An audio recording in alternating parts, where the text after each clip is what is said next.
السلام عليكم.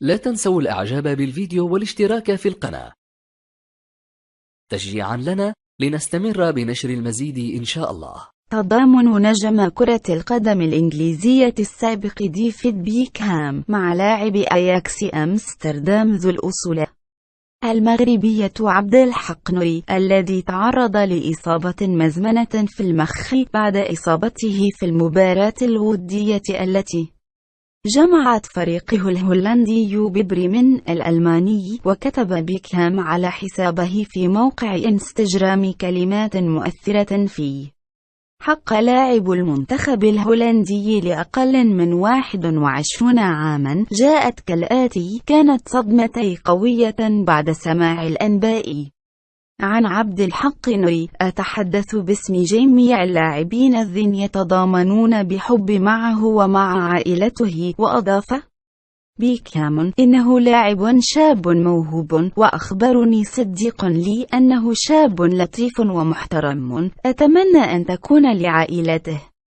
القوة اللازمة لتجاوز هذه الأوقات العصيبة. وكان نوري 20 عاما انهار بسبب مشكلة في ضربات القلب خلال مباراة ودية لفريقه أمام فيردر بريمن أقيمت السبت قبل الماضي في النمسا. ذكر أياكس عبر حسابه الرسمي على شبكة التواصل الاجتماعي تويتر أن النادي يشعر بالأسى للإعلان عن تعرض عبد الحق نوري لإصابة خطيرة ومزمنة في المخ. وأضاف بيان النادي الهولندي: تعاطفنا وصلواتنا مع اللاعب والمقربين منه في هذه الفترة العصيبة. وشارك نوري للمرة الأولى مع الفريق الأول لأياكس في سبتمبر أيلول من العام الماضي، حيث خاض 15 مباراة، وظل أيضا جزءا من فريق